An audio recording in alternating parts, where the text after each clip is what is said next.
Hey there, welcome to day 1263 of What's She Up To Now. Sharon Horne-Ellstrom here, documenting my journey as I transition from the brick and mortar corporate world of business to the online world of business, which you probably don't care one iota about, except that you can learn from the mistakes I've made, and I have tried to make all of them. Pretty much any way I could get diverted or do the incorrect, wrong thing online as I move from the offline world to the online world, I have stepped into those potholes, stepped into those traps, and gotten myself out of them to create the online success that and duplicate what I had done in the offline world. I've been in the offline world for 47, going on 48 years now. Started my first business when I was 13, which is unusual, but I had a lot of sisters, and I take after my dad and always wanted to do what he did. And he worked in corporate America and had businesses on the side, and so I wanted to emulate that and do the same thing. So throughout my career, that's what I've done until 2003. I left my last corporate job. My company was actually sold.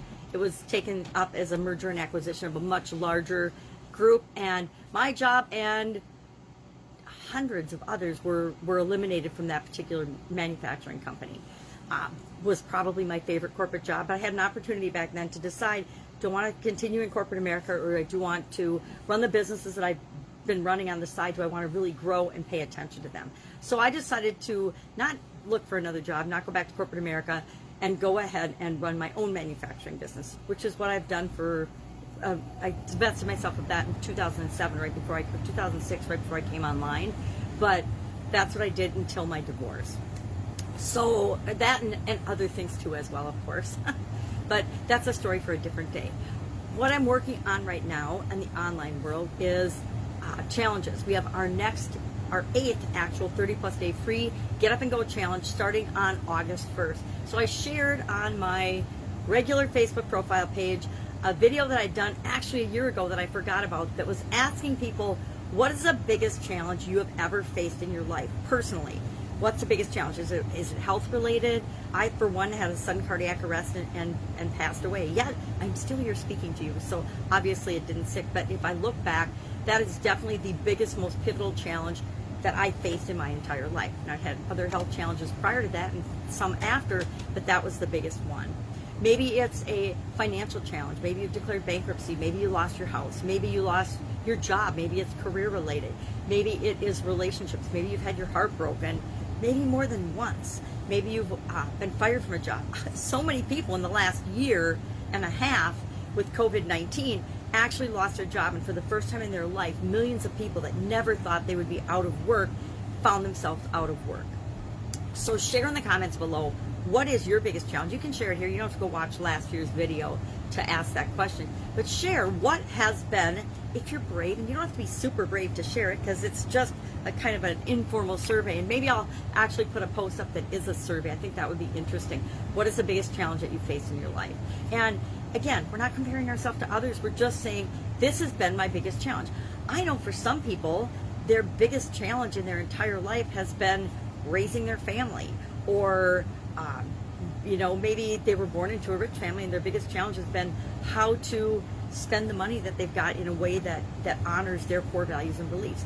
All of us are different. All of the challenges we face are different. Some people have faced massive prejudice and massive discrimination. Whatever it is, share in the comments below, because then I can tailor the next challenge to make sure that we cover some of those challenges that other people have faced, not just the ones that I've faced in my life, or that other people that have done the challenge before have faced. So I get the right tools included in the challenge to make it the most effective for you. So that's coming up. Our 365-day challenge to do one thing every day that centers us, from the Little Journal book, Do One Thing Every Day That Centers You, was about stretching our mind by learning something practical today. So we're going to learn something practical. I don't know what I'm going to learn today. I am actually doing a training, a 34-part training right now. I think I'm on module 6, maybe. So I for sure will do one of those, if not 3 of those or more today. And that's something practical. I'm learning about speaking and presenting and how we say things and how that really impacts other people. And of course, if we're talking, we want to be impacting people. We want to be communicating in a way that they understand. So that's one of my personal improvement areas this year, is to actually focus on and work on my communication skills. Confidence. I added to the 7 key areas of our life: physical, mental, emotional, spiritual, financial, relationships, and contribution. I added communication and confidence this year, and created, and I am working with, and added it to the challenge as well, 9 areas of our life. Why? Because communication and confidence are the foundational skills or abilities, and if we improve them, they will impact every other area of our life. Just like if we improve our health, that impacts every area and aspect of our life. If we are physically healthy, we have the energy to put forth to the other areas and aspects of our life. So, good one today, because we should learn something practical every day, right? We should be honing our skills or looking into something we're curious about and learning something every single day. I am 61 years old. I keep thinking I'm 62 this year. I'm 61, and I would say every day, with very few exceptions, of my 61 years of my life, I have learned something every single day. Even if it's a slight tweak or a slightly different way of looking at something, to me that's learning something, and I am very grateful for that. So that was our 365-day challenge today. Every year for the last 3, this is year 4, I've done an annual challenge. Why? Because it helped me get over my fear of doing video, number 1. It has helped me really focus in and hone in on a particular skill or ability, or to create something more that I want in my life, by taking a teeny tiny step every day to move toward that thing. The first one was to do one thing every day that scares me, to stretch my comfort zone. And I guarantee my comfort zone is way bigger than it was 4 years ago. The next year was to do one thing every day that made me happy. And why? Because I wanted to find more happiness and joy in my life. I was coming out of my divorce. I had divested myself of all of my businesses and all the different industries I'd worked in with my ex-husband, and I was embarking on a new endeavor. And so I wanted to be happy about that. I wanted to be happy about all the changes that were going on in my life. And I was definitely much happier at the end of that year than I was at the beginning of the year. Then last year, with COVID and all the craziness, I had selected to do one fun thing every day. Why? I wanted more fun in my life. My life had become pretty boring and pretty staid and very routine, which was actually perfect preparation for COVID-19, yet I didn't know it, and I wanted to have more fun in my life. And it turned out I was hanging out with my 4-year-old granddaughter every day so that her folks could work and continue to do their thing during the pandemic. And that made it possible for us, even though we already had brainstormed a huge list of fun things we were going to do, every day it gave us a little bit of fun focus to move us forward throughout the goofiness and craziness and chaos of the pandemic. And so we had a great time. And then this year, beginning of this year, I am going to admit, and I bought the book last summer, but I was feeling like I think millions of other people off at the beginning of January. And it's been a long time since I have felt off and not centered and not focused on where I'm going, especially with the Get Up and Go Challenge. Get Up and Go Challenge keeps me moving forward and keeps me focused, personally, professionally, in all areas and aspects of my life, and it helps other people to do the same. Well, I did it in December, did not do it in January, did it in February, not in March, and then in April again, and now I haven't done it since April. And I purposefully took the summer off for a lot of reasons. Lots of family, lots of celebrations, lots of people actually getting together again after a very long time of us being separated. So I wanted to make sure I could focus on what was number one and most important to me, and that is my family relationships. I have my personal motto is be loving, love being, be you. And part of that is relationships, right? And my relationships are important to me, as I'm sure they are you.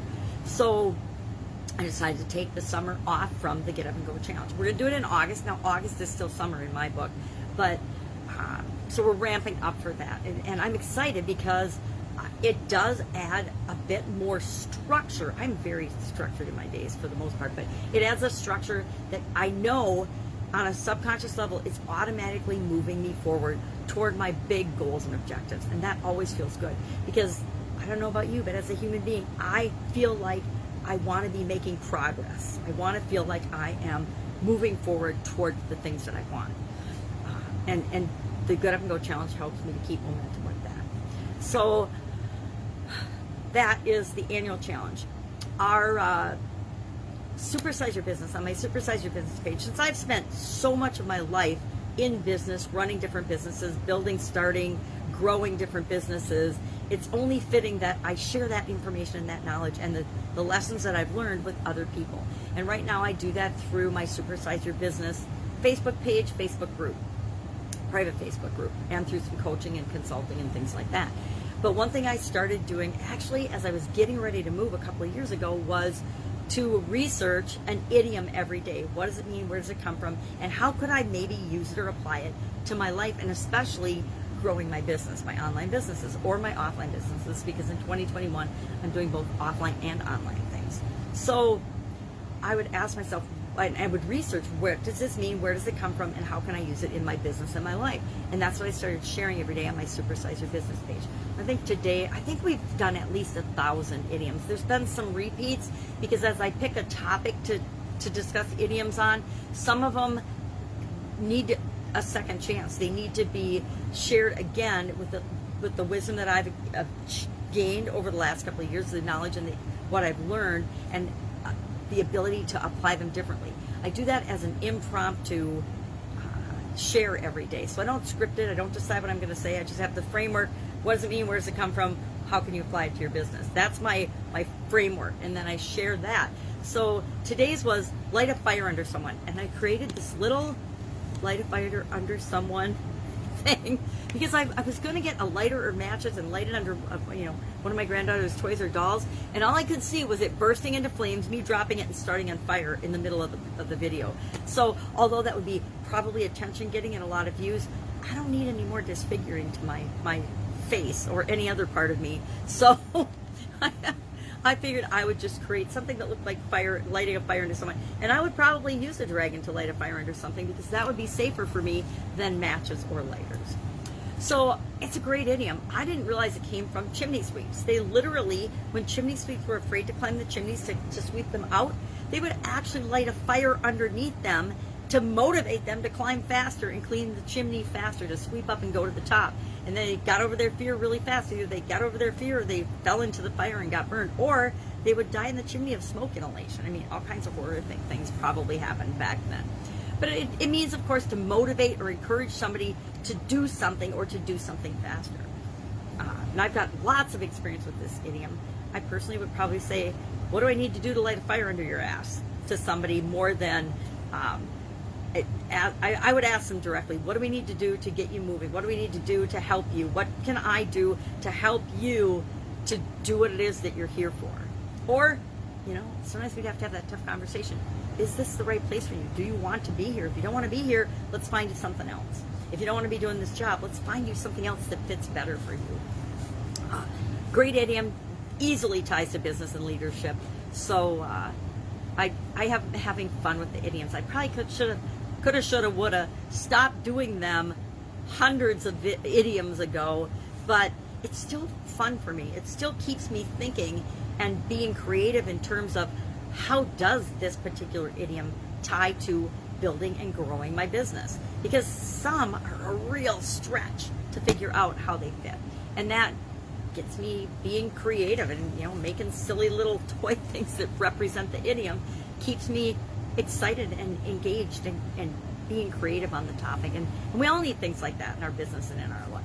So for the near future, and probably longer, I will continue to do the idioms, share the idioms. Why? Because it's a way to relate to other people that they can understand, and we can share. We can use these idioms as we're communicating in our business to communicate a message to people that we might not be able to say in a way that they understand as clearly, believe it or not, as we do with the idioms. Now, that's confusing on the surface, because idioms inherently don't mean the words that they're composed of, except for if you're literally lighting a fire under a chimney sweep, that is to light a fire under someone. So that's sometimes they're that direct, and that's where the origin was. But to light a fire under someone now, of course, does not mean to literally light a fire under somebody. It just means to motivate them, to find out what works for them, to figure out how to get them to do what you want them to do. If we've ever been a parent, have you ever needed to get your kids to do something, or maybe your significant other to do something that they maybe didn't want to do, but you really, really needed them to do that? I think family holidays, every family holiday ever, we needed to get ready to go somewhere and be there at a certain time.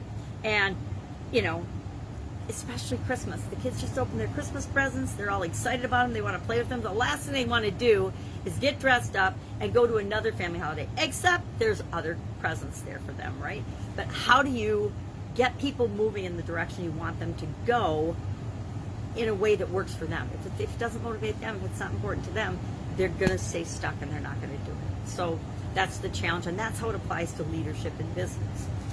That is what I'm working on. I am working on the August Get Up and Go Challenge. I need to start promoting that, or actually just not promoting, but sharing that we're going to be doing it and letting people know and inviting them to join us, because you know, the more the merrier. It's fun to do with a lot of people. It's also, guess what? Something you can do anytime you want on your own.